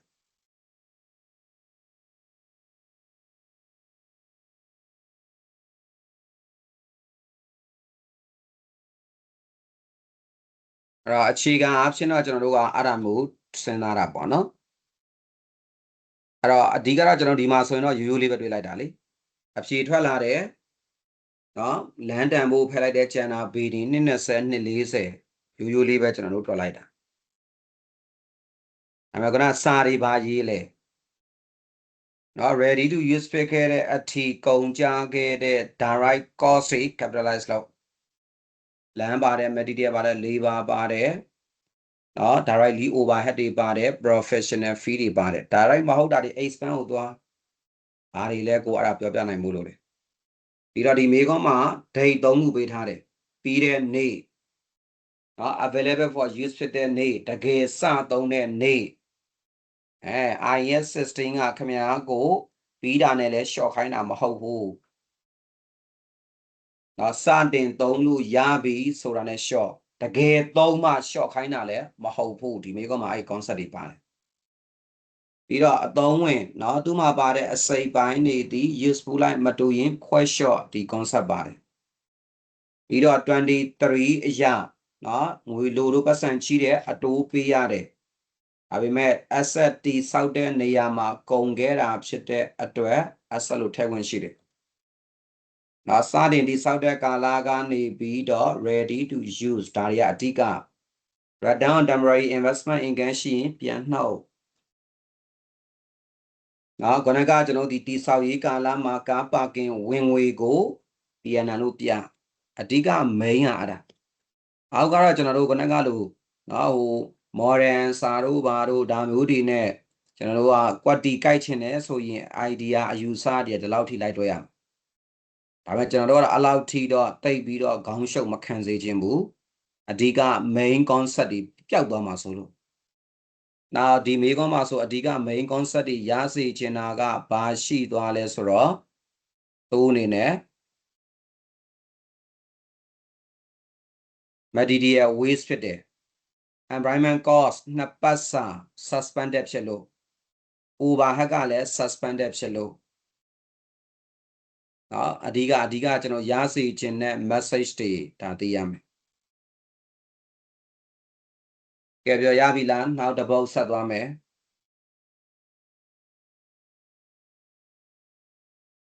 ပြောပါ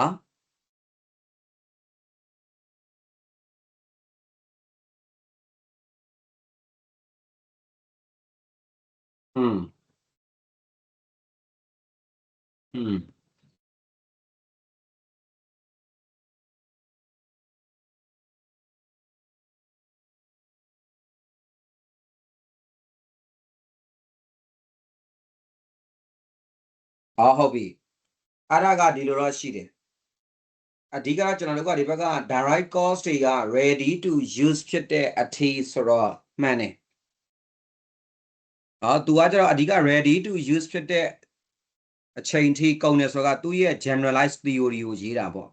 တကယ်တော့ကျွန်တော်တို့က calculation တွေမှာဆိုရင်တော့ဘယ်လိုပဲစဉ်းစားပေးရမလဲဆိုရင်တီဆောက်တဲ့ကာလကနေပြီးတဲ့အထိပဲ နော်အဲ့လိုကျွန်တော်တို့ကဒီ direct cost ဆိုရင်တော့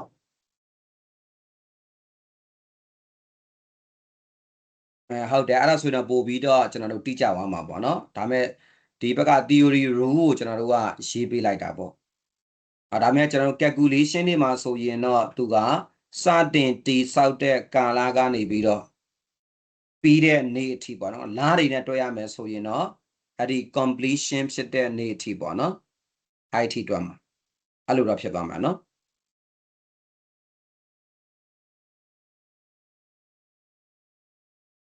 ဒီနေရာမှာကိုက ready to use နေရာမှာပြောင်းခြင်းရင်တော့အဲ့ဒီ completion ဖြစ်တဲ့နေ့ပေါ့နော်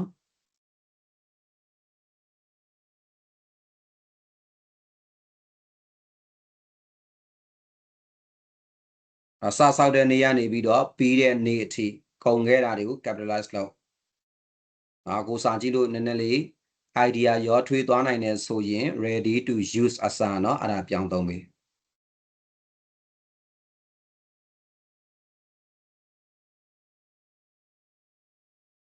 ဒါကို cross ချရင်ချလိုက်ပေါ့เนาะကိုရောထွေးသွားနိုင်တယ်ဆိုရင်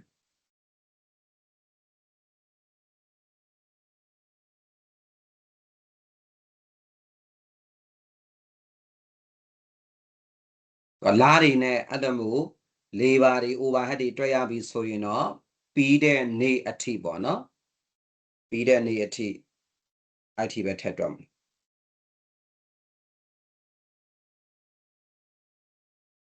ကဲ question 2ကိုသွားရအောင်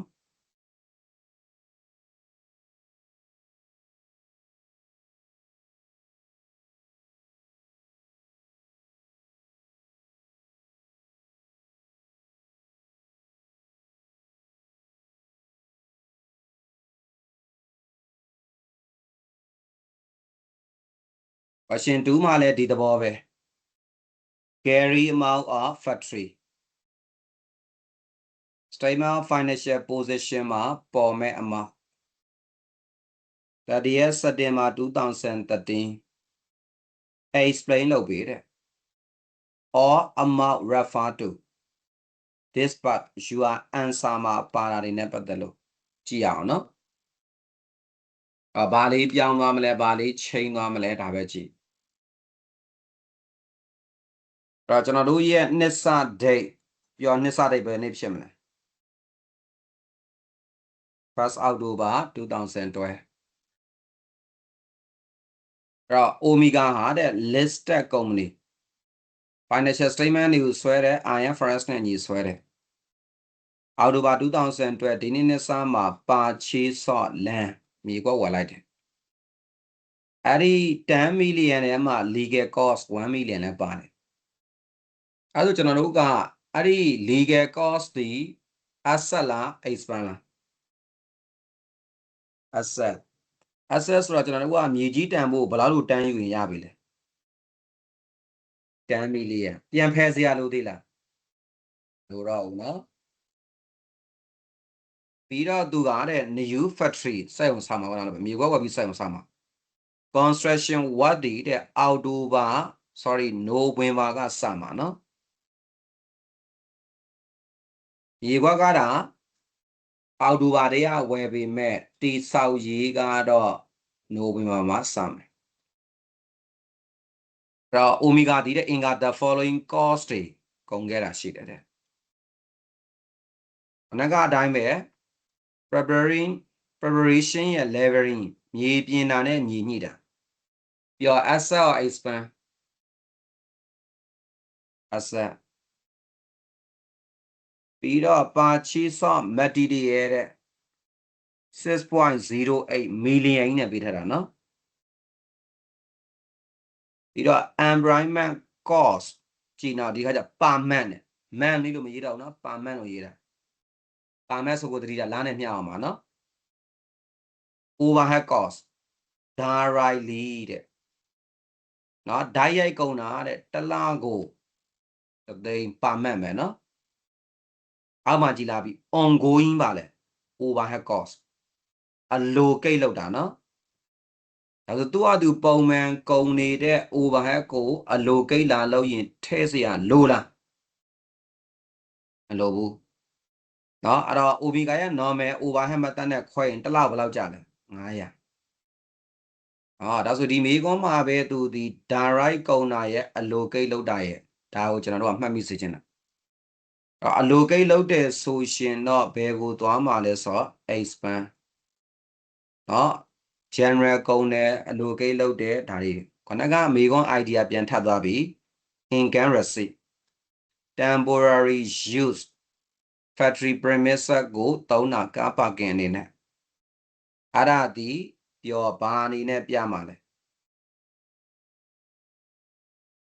other income အနေနဲ့ပြမှာခဏကမေးခွန်း flow ပဲ relocation cost opening ceremony ပြောအဲ့ဒါတွေကဘယ်ဟိုသွားမှာလဲexpand နေ repeat ထပ်သွားပြီနော်ပြောကြည့်အဲ့ဒီ factory ဒီကြည့် complete ဘယ်နေ့မှာပြီးလဲဆိုတော့31ရက်မေပြောအဲ့တီဆောက်ရေးကာလဘယ်လောက်ကြာလဲ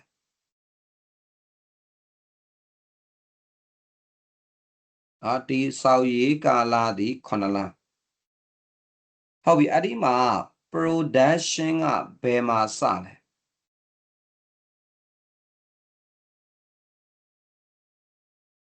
ဒါဆိုကျွန်တော်သတိထားနော်ပြီးတာက31ရက်မေ production စတာကတော့ August အဲ့ဆိုကျွန်တော်တို့ကဒီမေးခွန်းမှာတခြားတာဘာမှမပါတော့ဘူးဆိုရင် deposition ကိုဘယ်နေ့ကနေစလျှော့ကြ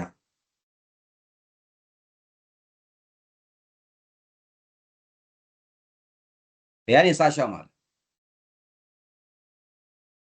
31ရက်မေကနေစလျှော့မှာနော်ဒီစသုံးတဲ့နေကနေမလျှော့ဘူးနော်တတိထားဖို့နော်ပေါက်စာကိုကျွန်တော်တို့ပြီးတော့အဖြေလေးကိုက်ရုံစာအုပ်လေးတောင်ကြည့်မြောက်ကြည့်လို့မရဘူးဘေးခွန်းတွေက brainstorming လုပ်တာအဲ့ဆိုဒီပေါက်စာမှာကျတော့ပြီးတယ်ခဏကလို့လာစစ်တာတော့မရှိဘူးမရှိတော့အဲ့ပြီးတဲ့နေကိုဘာလို့ယူဆရမလဲ ready to use လို့ယူဆတာဒီဘက်က production စတယ်ဆိုတာကပါအမှန်တကယ်စသုံးတဲ့နေကြီးနော်အမှန်တကယ်သူဒီစပြီးတော့သုံးတာအဲ့နေ့တွေကိုတွားယူလို့မရဘူးနော်အဲ့နေ့တွေမယူပါဘူးခဏကပု္ပ္ပစာနဲ့ကွာပါတယ်ခဏပု္ပ္ပစာဆို date သုံးခုပြတာပြီးတာတနေ့ ready for use ဖြစ်တာတနေ့စသုံးတာတနေ့ဒီပု္ပ္ပစာမှာဆိုကြည့်ပြီးတဲ့နေ့ပေးတယ် ready for use ကတခုကမေးခွန်းပေးမထားဘူးစသုံးတဲ့နေ့ပဲပေးတယ်ဒါဆိုရင် assumption ဒီပြီးတာနဲ့စသုံးလို့ရပြီအဓိပ္ပာယ်လို့ယူဆအောင်ဒီပု္ပ္ပစာမှာလည်း overall useful လိုက်သည်တဲ့240တဲ့ day of completion အဲ့ estimate လောက်တဲ့ rule အမိုးတွေဒီ220ကြာပြီးနောက်အစားထိုးရမယ် after day of completion လေအဲ့လိုပြန်အစားထိုးရှင်ကုန်မဲ့စရိတ်ဒီတစ်ခါဆိုပုံစံချိန်လိုက်တယ်ဘေဒင်တန်ဖိုးရက်မှဘယ်လောက်%လဲ30%ဘေဒင်တန်ဖိုးရက်မှ30%โอเคဒီထိကပုံစံတူပဲနော်ဘေဒင်တန်ဖိုးတာတိတယ်ဆိုရင်30ကြာရင်ချိုးလိုက်အောင်မယ်ဒီခါကဘာနဲ့ထပ်ချိတ်လိုက်လဲဆိုတော့240ကြာပြီးနောက်အိုမီဂါဒီတဲ့ legally အရာ enforceable obligation တစ်ခုရှိတယ်နော် demolish the factory တိုးနေနဲ့ factory ကိုပြန်ပြီးတော့နော်ဖယ်ရှားပေးရမယ်ဒီစက်ရုံကထွက်တဲ့အညစ်အကြေးတွေစွန့်ပစ်တဲ့ဟာတွေရှိတော့တန်ရှင်းအောင်ပြန်လုပ်ပေးရမှာပေါ့ restore ပြန်လုပ်ပေးရမယ်နော် original condition တိုင်းဖြစ်အောင်ဒါတွေက estimate လုပ်တယ်တဲ့အဲ့ဒီကုန်ကျစရိတ်ဒီ240ကြာပြီးနောက်မှာနော်ဘယ်လောက်ရှိမှလဲဆိုတော့သူဒီ20 million risk adjusted discounted rate ဒီတဲ့ appropriate to 8% နဲ့တင်တော်တယ်တဲ့$1ပေးပဲ in 40 year time 240ကြာမှရှိမဲ့တစ်ချက်ကတဲ့8% နဲ့ပြောရင် 4.6 cents ဆိုတော့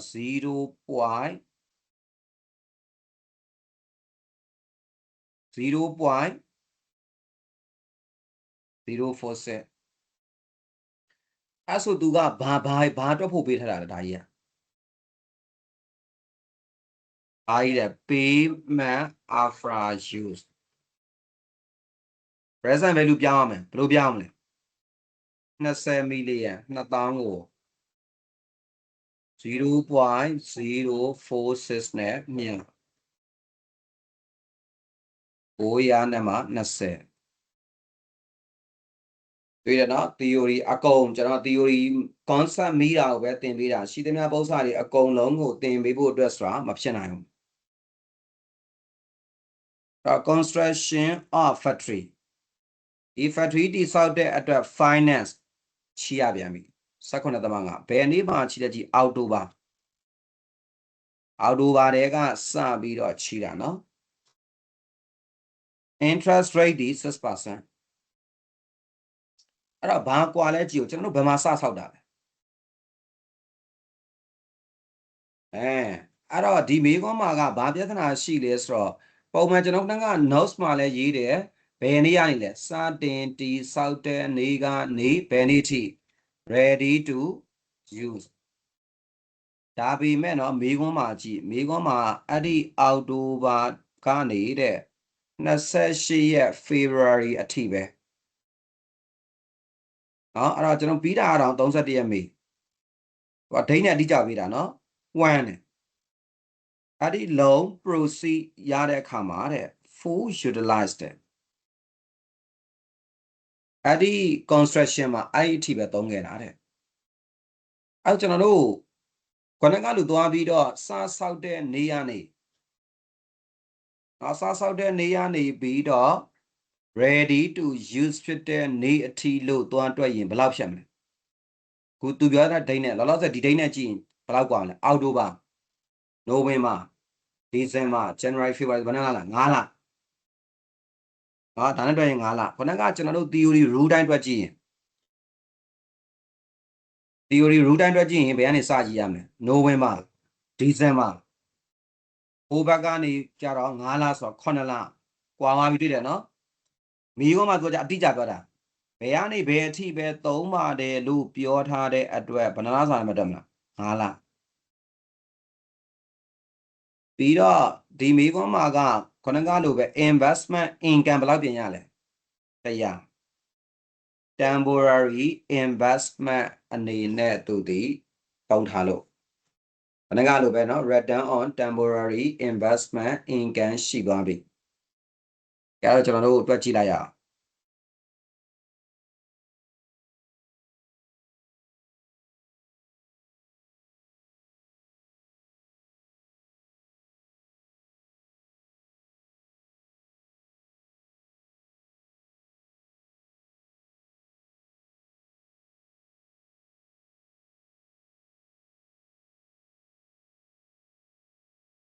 3ည3လုံးဖြုတ်လိုက်မယ်လမ်းတန်ဖိုးက1000အဲ့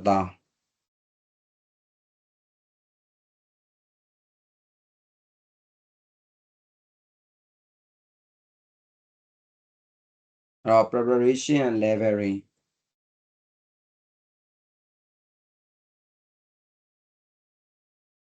လမ်းက300 material 6 points ဆို6 3 8 3ဟုတ်လား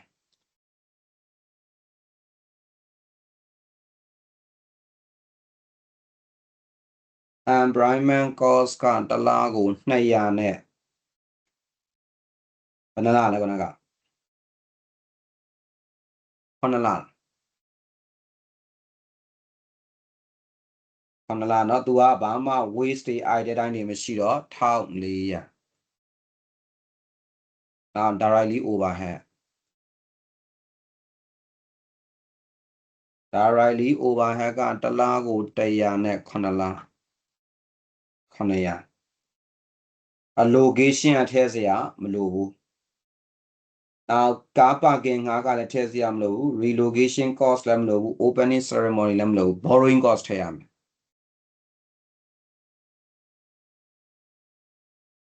အဆန်ချီတာက1500 အဲ့ဒါကို 6%အဲ့ဒါကို5လားဆိုတော့5/12အဲ့ဒါကိုမှ return on temporary ပြန်ရတဲ့100ကိုနှုတ်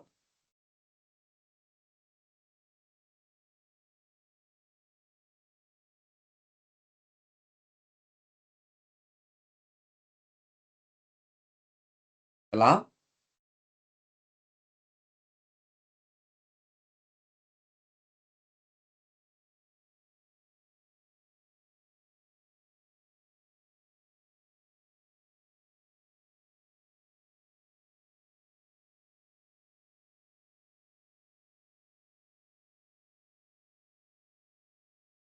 နေဦးနောက်ခဏလေးအဲ့ဒါဆို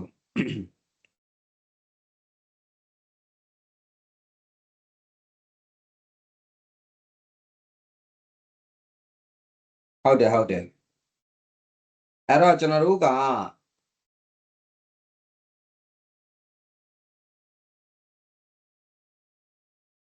သူကတော့ဒီအောက်တိုဘာ2012ကနေပြီးတော့28ရက် February အထိပေါ့နော်တော့40 utilize လုပ်တယ်အဲ့ဒီထိကတော့သူကမိကုန်းမှာနည်းနည်းယူဆစရာရှိတာကကျွန်တော်အဲ့မှာတစ်ချက်နော်ညှိနေနိုင်တာကသူကအဲ့ဒီအထိကိုတော့အပြည့်သုံးဖြစ်တယ်နောက်ပိုင်းကာလပေါ့နော်နောက်ပိုင်းကာလမှာသူက Omega တည်တဲ့ investment income က temporary ရတာရှိသေးတယ်ဆိုတော့သူစာသားအရေးသားရဆိုကျွန်တော်တို့ကဒီရှေ့9လကိုပဲအပြည့်သုံးဖြစ်ပြီးတော့နောက်ကာလတွေမှာတခြားတနေရာမှာတွားပြီးတော့ temporary investment လုပ်လို့ရထားတဲ့သဘောရှင်းနေတယ်အဲ့လိုဒါဆိုကျွန်တော်တို့က9လနဲ့မတွက်ဖဲနဲ့ခဏကကျွန်တော် theory rule မှာပြောတဲ့အတိုင်းပြန်တွက်ကြည့်ပေးပါလား construction စဆောက်တဲ့နေရာနေစားဆောက်တဲ့နေရာတွေတော့မရဘူးသူကအောက်တိုဘာပတ်စံစချီးတဲ့နေရာတွေတွက်မှရမှာ8လနဲ့တွက်မှဖြစ်မှာနော်ကျွန်တော်8လနဲ့တွက်ကြည့်ပေးပါလားသူ့8လနဲ့တွက်မှရတော့မှာ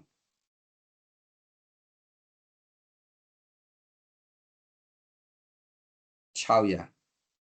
ဘယ်လောက်ဆိုတော့အဲ့တဲ့နဲ့တွက်ထားပေး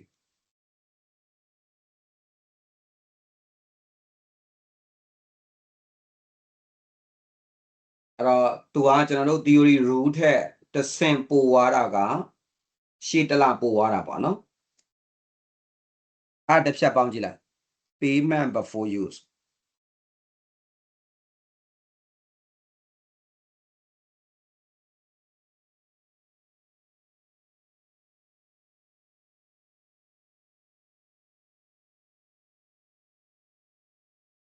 ပြီးတော့မှဒီမေးခွန်းမှာဘာရှိသွားလဲဆိုတော့ payment after use present value ပြောင်းရမယ်အဲ့ဒါကကျွန်တော်တို့ဘယ်လောက်ကိုလဲ20ဆိုတော့2000ကို 0.046 900နဲ့20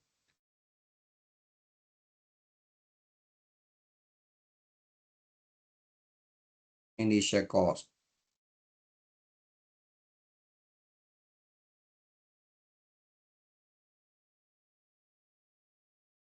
အဲ့တော့ဒီမေးခွန်းမှာသူ့ရဲ့စာသားအရေးသားတွေကကျွန်တော်တို့အတွက် dray ဟာဖြစ်စေတာကအောက်တိုဘာကနေ2000ဒီ28ရက် February 2013ပေါ့နော်အဲ့ဒီအထီကိုသူကအပြည့်ဝသုံးခဲ့တာသုံးတာဆိုတော့တောက်လျှောက်တော့သုံးနေတာပဲအဲ့ကျွန်တော်တို့က theory rule ရဆိုရင်တော့စာဆောက်တဲ့နေ့ကနေ ready to use ဖြစ်တဲ့နေ့ထိဆို9လဒါပေမဲ့သူကရှေ့တစ်လကလေးကပတ်စံစချီကလေးကကိုသူကသုံးနေတာဒါကြောင့်ကျွန်တော်တို့အဲ့မှာတစ်လတိုးသွားတာပေါ့နော်ပြီးတော့မှပဲကျွန်တော်တို့က return on temporary investment ကို100ပြန်ထည့်တာ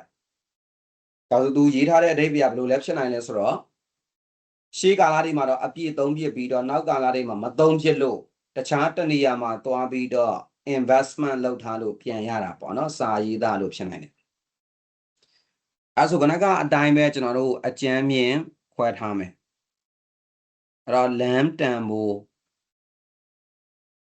1000ဘေးရင်တန်ဖိုးက1000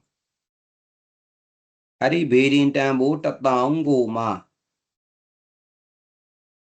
220နဲ့240နဲ့ပြန်ခွဲ220ကဘေးရင်တန်ဖိုးရဲ့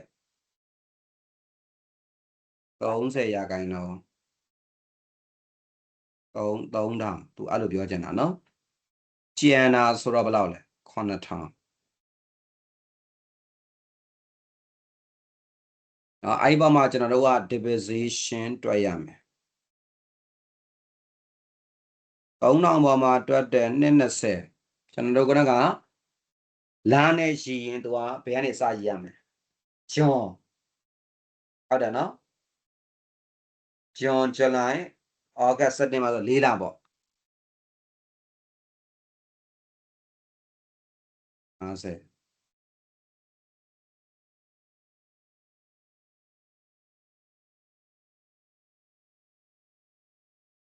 509000ကို40နဲ့စာ4ပိုင်တွဲဟလား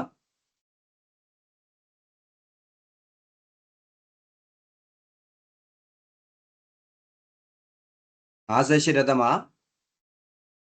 တော့အပေါ်က50အတိလားဟလား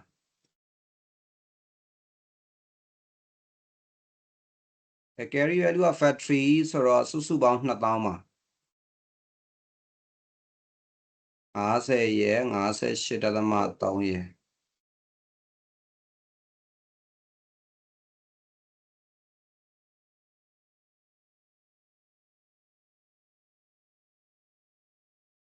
198989တက်မှာခွန်ကဲလောလောဆယ်တော့ကျွန်တော်တို့ဒီမှာပဲရထားမယ်နော်စာပါညာရေးတာတော့မနက်ဖြန်မှာဆက်သွားမယ်အဲ့တော့အဓိကတော့ကျွန်တော်တို့ကဒီမှာ brainstorm ပြီးလုပ်ချင်တာကဒီ initial cost တွေတွက်တဲ့ flow လေးတွေပေါ့နော်အယူဆလေးတွေနည်းနည်းလေးသိရအောင်လို့ပြန်ပြီးတော့ထည့်ပေးထားတာအဲ့တော့သူက initial ဆိုတာနဲ့16ရဲ့23ရဲ့37ရဲ့ဒါတွဲတယ်နော်အဲ့ဒီအတွဲကိုကျွန်တော်သိအောင်လို့သင်ပေးထားတာအဲဒါဆိုအားလုံးပဲဒီမှာရပ်ထားမယ်မနက်ဖြန်မှာကျွန်တော်တို့ဆက်သွားမယ်နော်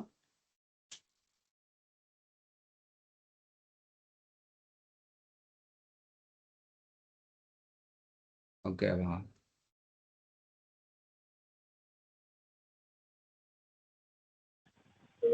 ဟုတ်ကဲ့ပါ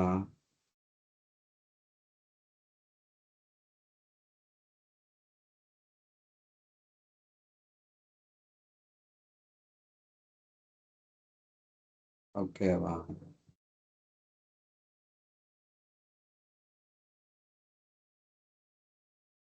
ရတယ်ပြော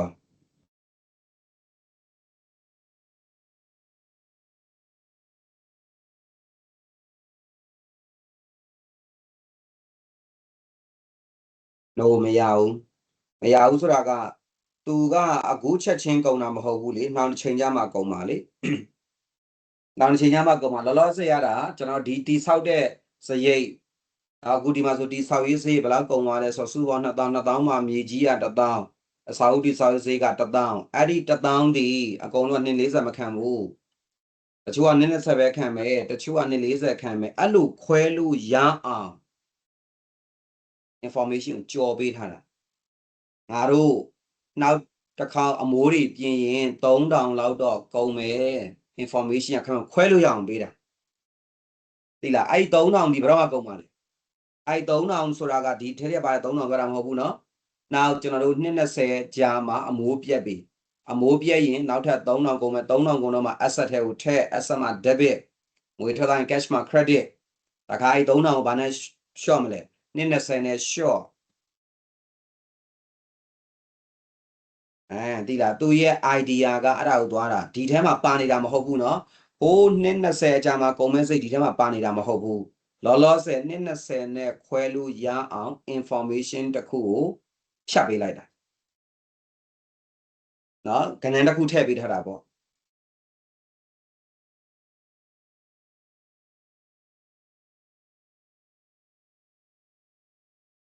ဟုတ်ဘူးသူကအဓိကမိကွန်းရဲ့ main ရည်ရွယ်ချက်ကကြတော့240နဲ့220နဲ့ခွဲလို့ရအောင်သူကအဲ့ဒီအတွက်ပေးထားတာပေါ့နော်အဓိကရည်ရွယ်ချက်ကဟုတ်ကဲ့ပါ